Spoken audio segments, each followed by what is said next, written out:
Welcome to the Pro Ticker Deep Dive. It's great to be here. Today, we are going to ignore the shiny object. The very, very shiny object. We are going to look past the leather jackets, the packed stadiums, and, the rock star energy that has just completely consumed the AI narrative for the last 3 years. Yep. We are not talking about NVIDIA today. Which is, honestly, it's a bit refreshing. It really is. Instead, we are focusing on the company that I've started calling the silent architect of this entire revolution. Mm-hmm. If NVIDIA is the face of AI, this company is, I don't know, the nervous system, it's the skeleton, maybe it's the plumbing. Plumber is probably the most accurate term, I think, even if it's a little less romantic. A lot less romantic. Yeah. But we are talking about what might be the most lucrative plumbing job in the history of capitalism. Oh, without a doubt. We are talking about Broadcom. And before anyone rolls their eyes and thinks, oh, routers and modems, we need to set the stage here. Right. This is not your father's Broadcom. Not at all. This isn't just a legacy connectivity company anymore. They have officially entered the $1 trillion club. They have. And it's solid. I mean, depending on the volatility of any given week, the market cap is hovering somewhere between $1.6 and $1.9 trillion. Mm-hmm. They are firmly at the big table. And the thesis we're really going to dig into today is that Broadcom is actually the secret winner of the entire AI boom. I think that's right. While everyone's obsessing over the training phase, building the smartest, biggest models, Broadcom was quietly cornering the market on the infrastructure required to actually use those models. And that's the key. It's this classic pivot from training to inference. And if you don't understand that fundamental shift, you cannot understand why Broadcom's business is exploding right now. Okay, so let's unpack that right at the top. The great shift. We hear these terms training versus inference thrown around in earnings calls all the time. But what does it actually mean for the hardware? Okay, so think of training as the university education of an artificial intelligence. It's a brute force, massive, massive undertaking. The heavy lifting. All of it.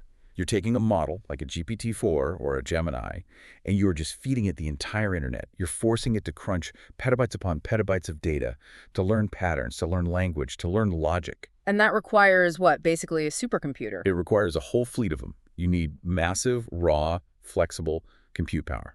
The process takes months. It burns gigawatts of energy. Okay.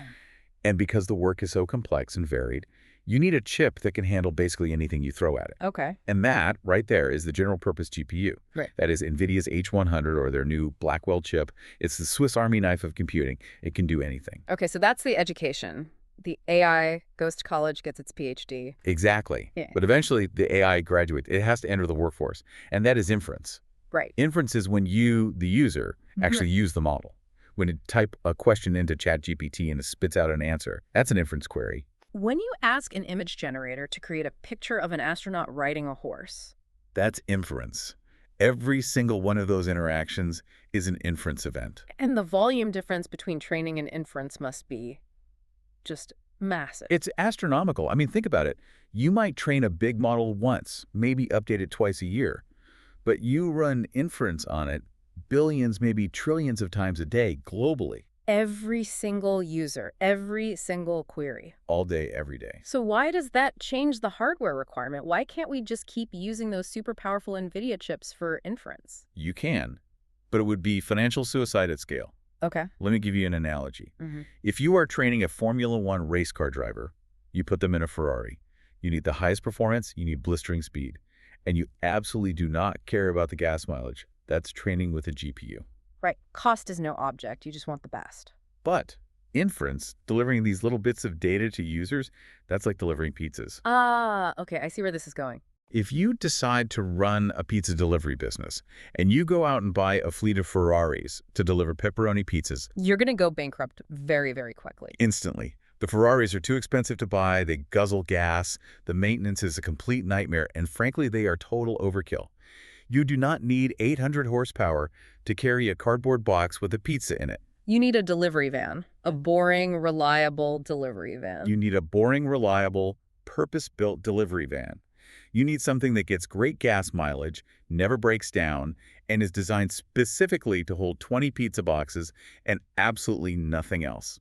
And Broadcom builds the custom van. Broadcom builds the best custom vans in the world, And this is the world of ASICs. Okay, let's define that term because it's going to come up again and again. ASIC. ASIC. It stands for Application-Specific Integrated Circuit. Application specific. It's exactly what it sounds like. It's a computer chip that has been designed from the ground up to do one specific application and nothing else. Okay, so unlike the GPU, the Swiss Army knife. Right. A GPU is general purpose. Yeah. You can do graphics, crypto mining, weather simulations, AI, you name it. An ASIC is designed to do one thing, like, say, run Google's specific search algorithm, and it does that one thing perfectly. So it trades all that flexibility for raw efficiency. Ruthlessly. Yeah. And in a modern data center, efficiency is the only metric that matters when you're operating at a global scale. Right. We're calling this the AI monetization supercycle. Companies are moving past the look what cool thing we can build phase into the how do we actually make a profit from this phase. And you can't make a profit if your hardware and electricity costs are eating up all of your revenue. Exactly. Yeah. Economics just don't work with general purpose chips for inference. I saw a data point on the cost savings here that was, frankly, pretty shocking. It's stark. It really is. If a hyperscaler, so think Google, Meta, a company like that, decides to deploy, say, 100,000 of these custom Broadcom ASICs instead of buying 100,000 general-purpose GPUs, Okay. the upfront capital savings, just a sticker price on the chips, is over $2 billion. $2 billion. Just on buying the hardware. Just on the CapEx. But the real magic, the long-term win, is in the operating costs, the OpEx. The electricity bill. The massive electricity bill.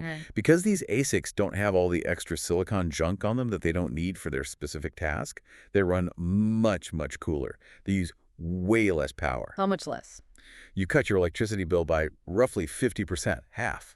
In a world where data centers are literally fighting to find enough power, where you hear people talking about restarting old nuclear plants just to power AI, cutting your energy use by half that's a game changer. It is the difference between a sustainable business model and a money pit.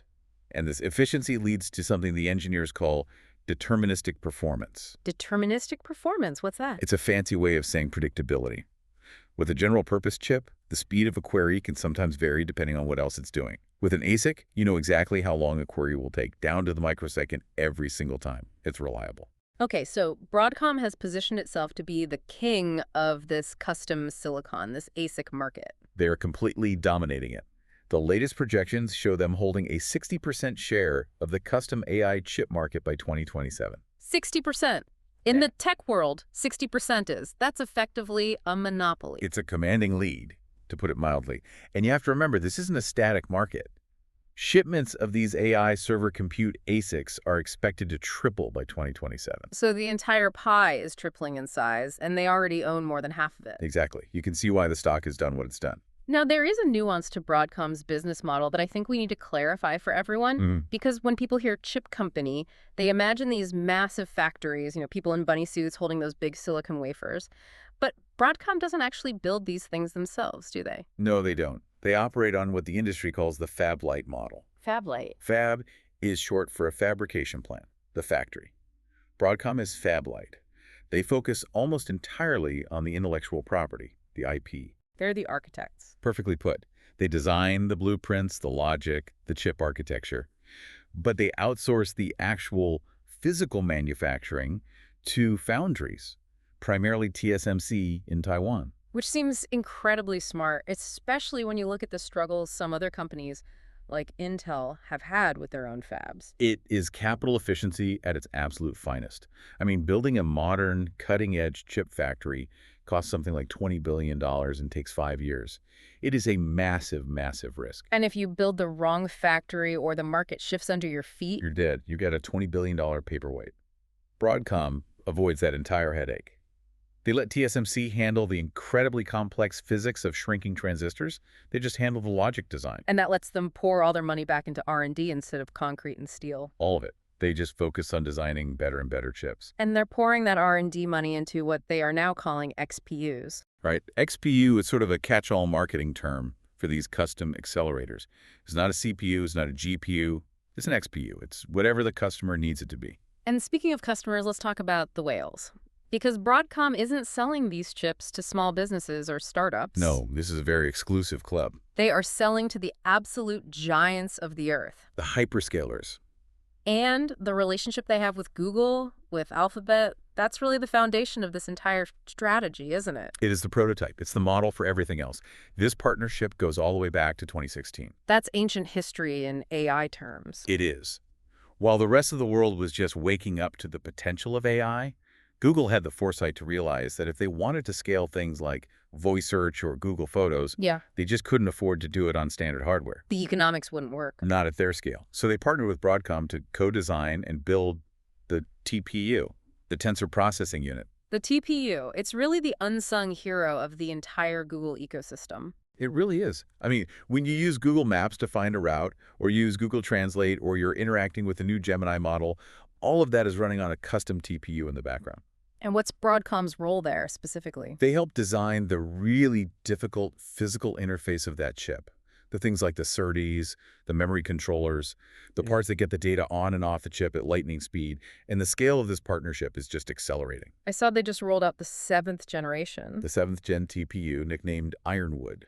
Ironwood. I love these internal code names. What kind of power are we actually talking about with a chip like Ironwood? The jump-in capability is just incredible. So look at Google's total capacity. In April of 2025, their token processing capacity, a measure of AI workload, was around 480 trillion. Okay, a huge number. A huge number. By October of 2025, just 6 months later, driven by the deployment of these new Ironwood chips, it jumped to 1,300 trillion. Wait, from 480 to 1,300? Trillion. That is nearly a 3 times increase in their entire global capacity in just 6 months. That is what hypergrowth looks like in the AI era. Yeah. And Broadcom is the engine that's making it possible.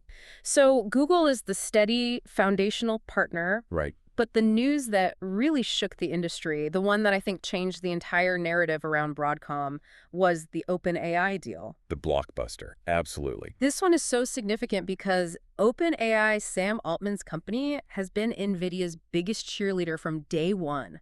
They literally built ChatGPT on a mountain of NVIDIA chips. They did. They were the flagship customer. Yeah. But they're seeing the exact same math we discussed earlier with the pizza delivery analogy. She's too expensive. They know that to scale to the next level, to get to AGI or whatever their ultimate goal is, they simply cannot afford to pay NVIDIA's famously high margins forever. They need autonomy. They need to control their own destiny. So they're building their own chips. They've partnered with Broadcom to develop their own line of custom accelerators. And the scale of this deal, Yeah. it's honestly hard to comprehend. The numbers that were floated around regarding the power consumption were just mind-boggling. I saw the figure 10 gigawatt. 10 gigawatts. Yes, let's try to put that number in perspective for a minute. Please. 10 gigawatts is roughly the electricity consumption of a medium-sized country. It's enough power to light up a city like New York, maybe twice over. And that's not for their whole company. No, that is the amount of power they're planning to deploy just for these custom chips. That is unbelievable. And financially, what does a 10 gigawatt order actually look like in dollars? It's hard to get an exact number, Yeah. but if you were to price that out using comparable market rates for, say, NVIDIA hardware, a 10 gigawatt deployment represents somewhere in the ballpark of $350 billion worth of silicon. 350 billion. Over the life of the deployment. It basically secures Broadcom's AI revenue runway all the way through 2029. It's a massive validation of their entire strategy. It's the ultimate validation. It proves that the biggest, most important AI players in the world want to move to custom silicon, and it proves that Broadcom is really the only partner sophisticated enough to help them do it at that kind of scale. And the list of whales doesn't stop there. It's not just Google and OpenAI. Meta is in the mix too. Meta is huge. They are investing billions and billions in custom silicon for their recommendation engines. You know, the algorithms that decide what you see on Instagram and Facebook To keep you scrolling. to keep you scrolling. And Broadcom is deeply, deeply involved there. And then, of course, you have ByteDance, The parent company of TikTok. which is, a much more complex relationship because of all the geopolitical friction. But the technical demand is absolutely there. They're working with Broadcom on advanced AI chips, likely tailored in a way to comply with U.S. export controls. And we can't forget the consumer side of this. We can't forget Apple. Never forget Apple. This is a long-standing relationship. Broadcom has supplied the RF, the radio frequency components for the iPhone, for more than a decade. So they know how to work with Apple. They know how to handle the most demanding, most secretive, highest volume supply chain in the history of the world. And that's a skill that translates. It really seems to be the recurring theme here, this stickiness. Once Broadcom gets into a customer's ecosystem, it seems almost impossible to get them out. It's incredibly difficult. Their technology becomes intertwined with the customer's own roadmap. But, the chip itself is only half the story. And I think this next part is maybe even more important for their long-term dominance. The networking. We need to talk about the nervous system. Because you can have the smartest brain in the world, the fastest chip, but if the nerves can't send the signal to the hand doesn't move. That is the perfect analogy for what's happening inside these AI data centers. We call it the bottleneck problem. Okay. In a modern AI cluster, you don't just have one big chip doing all the work. That's not how it works. You have these massive clusters of 10,000, 20,000, sometimes over 100,000 individual chips all working together in unison. All on the same problem. All on the same problem. And to do that, they have to constantly talk to each other. They're shuffling immense amounts of data back and forth. This is called east-west traffic. And if that traffic is slow, if there's a jam, Then the chips sit idle. They're literally just waiting for data to arrive. yeah. And an idle AI chip is like a taxi with the meter running and no passenger. You are just burning money every single nanosecond it isn't calculating. So the network, the cables and the switches that connect all the chips has to be faster than the chips themselves. It has to be insanely fast. And this is where we see another big battle of philosophies in the industry. NVIDIA has their own solution for this, right? They do. NVIDIA pushes their proprietary technology called InfiniBand. InfiniBand. And it is extremely fast, very low latency, very high performance. It's great tech. But There's always a but. it's a walled garden. If you use InfiniBand, you are locked into the NVIDIA ecosystem. It's expensive, and it doesn't play well with hardware from other companies. It's the Apple model applied to the data center. A very good way to put it. Yeah. And Broadcom's approach. Broadcom is the champion of open standards. They are the champion of Ethernet. Ethernet? You mean like the same blue cable I use to plug my Xbox into the wall? The underlying technology is the same, yes, but this is Ethernet on a massive dose of steroids. Okay. Broadcom's argument to the hyperscalers is simple. They say, look, the entire world already runs on Ethernet. Your entire company infrastructure is Ethernet. It's an open standard. It's compatible with everything. It's cheaper. Why on earth would you lock yourself into a proprietary garden? But the knock on Ethernet has always been that it can't keep up, right? I always thought InfiniBand was just fundamentally faster. That used to be true. The latency was a little higher. Yeah. But that perception is now out of date. Broadcom just dropped the Tomahawk 6. Tomahawk 6, it sounds more like a weapon system than a networking chip. It might as well be. It completely destroys that old speed cap. The Tomahawk 6 switch chip effectively doubles the available bandwidth for scale-out Ethernet. So it closes the gap with InfiniBand. It proves that you can have the speed and low latency you need for AI, but with the openness and the cost efficiency of Ethernet. And the hyperscalers, Google, Amazon, Meta, they love open standards. They despise vendor lock-in more than anything else. Yeah. They want to be able to mix and match hardware from different suppliers. They want to control their own destiny. So Broadcom comes in with this perfect pitch. It's the perfect pitch. They say, we will sell you the custom compute chips, the ASICs. We will sell you the world's fastest networking switches, the Tomahawk. And we will even sell you the optics, the tiny fiber optic connections that link it all together. They provide the entire plumbing stack from end to end. The whole thing. And once you Okay. design and wire your entire multi-billion-dollar data center with Broadcom networking gear, the cost and complexity of ripping it all out to switch to something else is just unimaginable. It creates another one of those incredibly sticky ecosystems, a defensive moat around their business. Very, very deep moat. So we have the custom silicon, we have the dominant networking position, but there's a third pillar to this strategy that I think confused a lot of investors when it first happened, I know where you're going. the software. The VMware acquisition. A $69 billion acquisition. When Broadcom announced they were buying VMware, it felt, I don't know, it felt like they were buying a dinosaur. VMware was the king of legacy, on-premise servers. It felt like a move backward. Why pivot that into an AI strategy? It was a brilliant, if incredibly expensive maneuver. What they're doing is taking the core VMware technology and integrating it into their new platform, VCF 9.0.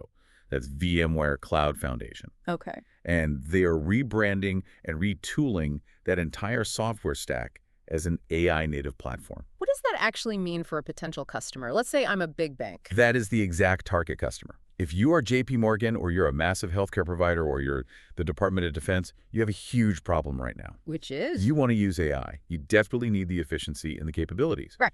But you cannot, under any circumstances, upload your sensitive customer data to a public cloud model like ChatGPT. Right. You can't have the AI training on your private financial records and then potentially leaking them to the public later. It's a non-starter. The privacy and security risk is completely non-negotiable. So Broadcom is coming in and pitching the concept of private AI. Private AI. They go to that bank and they say, use our VCF platform. You can build your very own private AI cloud running on your own servers inside your own data center, in your own basement, if you want. So the data never leaves the building. The data never leaves your control, but you get all the same modern AI capabilities that the public cloud offers. They're calling it private AI as a service. And from a business perspective for Broadcom, this is genius. It's so smart. Hardware sales are what we call lumpy. You sell a big batch of chips to Google, and then you might not get another big order for 3 years. It's volatile. Very. But software is a subscription. You get paid every single month or every single year. It creates a stable, recurring revenue stream that smooths out the natural volatility of the semiconductor market. And I heard they just cleared up some of the legal issues around that acquisition as well. They did. They settled a significant dispute with Fidelity regarding how customers get access and license the VMware software. That removes a pretty big business overhang and lets them focus purely on selling this new vision. Okay, let's shift gears and talk about the scoreboard, the financials.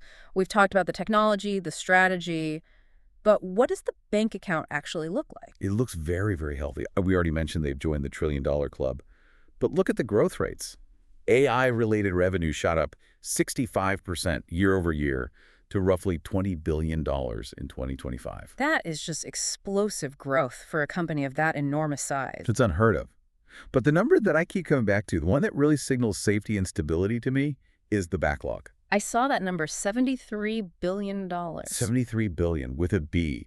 That is the value of orders that are already signed, sealed, but have not yet been delivered and booked as revenue. That is just incredible forward visibility. It means they aren't just guessing about what next year's revenue is going to be. They've already sold it. They just have to build it and ship it.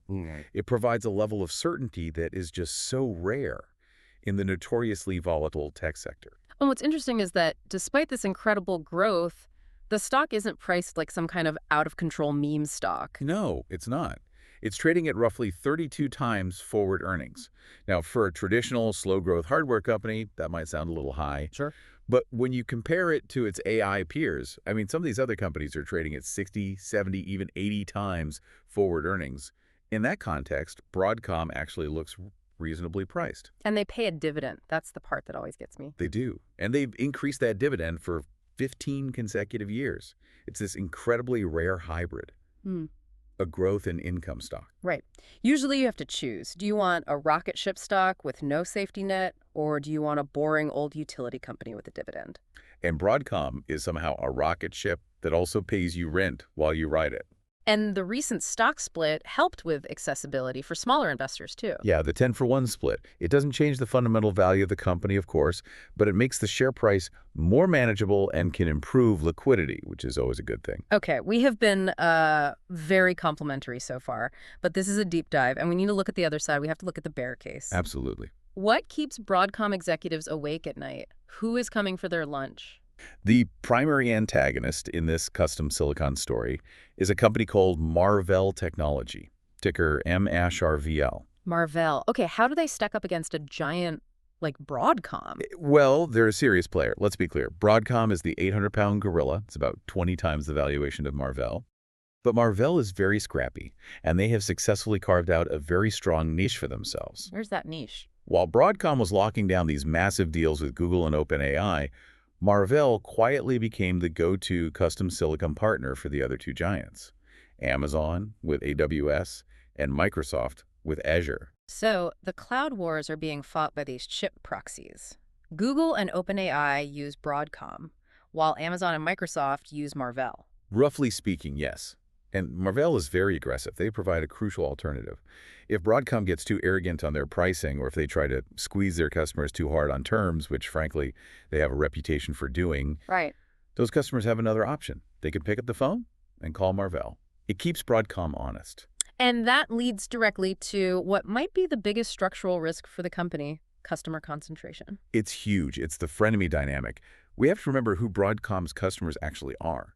Google, Meta, Apple, OpenAI. These aren't helpless buyers. They are the most technically sophisticated, most well-funded companies on Earth. They all employ thousands of their own world-class chip designers internally. So the existential risk is that one day Google just says, you know what?